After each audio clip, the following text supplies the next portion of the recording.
When a group of friends head out to a cabin in the woods, their weekend of fun and sun quickly turns into a horrific and hilarious struggle for survival when they come face to face with Zombeavers. Hi, I'm Cinematico Magnifico of AmoralCrackpot.com, and welcome to the Nightly Chill. Zombeavers from director Jordan Rubin is one part Saturday Night Live sketch and 2 parts love letter to almost every single horror trope imaginable. Zombies, evil animals, a cabin in the woods, stock characters, blood and gore measured by the barrel, jump scares, legitimate laughs and frights. The only obvious thing this movie is missing is a mass killer lurking in the woods, but there's a good chance that any Jason Voorhees knockoff would be quickly and brutally killed off once he came across the intentionally campy and low-budget Zombeavers. And really, if there's anything keeping the movie from getting the attention it rightfully deserves, is the simple fact that it wears its influences on its sleeves. The characters and performances are pitch perfect in their replication of other horror movies from across 30 or 40 years, for better or for worse. Rachel Melvin and Courtney Palm and Lexi Atkins aren't just perfectly cast as our lovely and diverse leads of young women, they're also the sorts of actresses who would have been breakout scream queens during the 80s horror boom. But if you're not a fan of the litany of swears and cookie-cutter characters turned up to 10, it will be even harder to sit through a movie that plays out exactly like every 30-year-old horror movie. The end result really is a horror movie made by horror fans for horror fans. It's a wink and a nod in an attempt to recreate some of the magic seen in the sorts of horror movies that never made it beyond VHS and mom-and-pop video stores.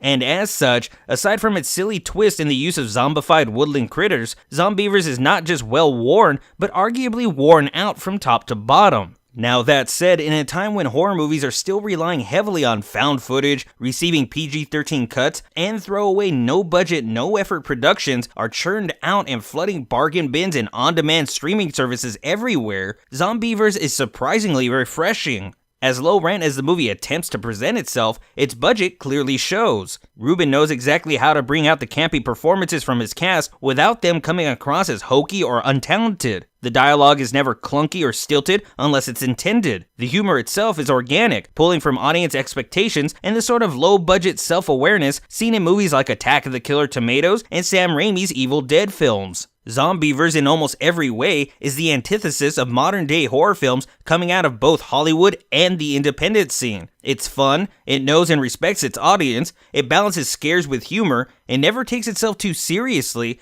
and even the stupidest decisions made by its characters somehow feel believable given the context. Now, there are a few legitimate hiccups every now and again, a few issues with the sound quality and some awkward cuts and camera angles, but Zombeavers is such a wonderful treat for horror fans that any shortcomings it may have will easily be dismissed because of how much the movie absolutely gets right. So long as you go in knowing and eager to watch a movie that feels wholly familiar, more like a renovated classic car with a new coat of paint and restored interior rather than some lazy retread, then you'll definitely won't regret chilling with Zombeavers.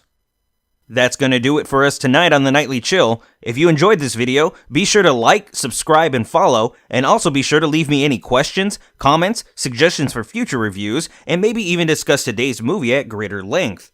And as always, this video is brought to you in part by our viewers. If you'd like to learn how to support this and other projects, please visit AmoralCrackpot.com or check the description below. But until next time, y'all need to make like a tree and get out of here.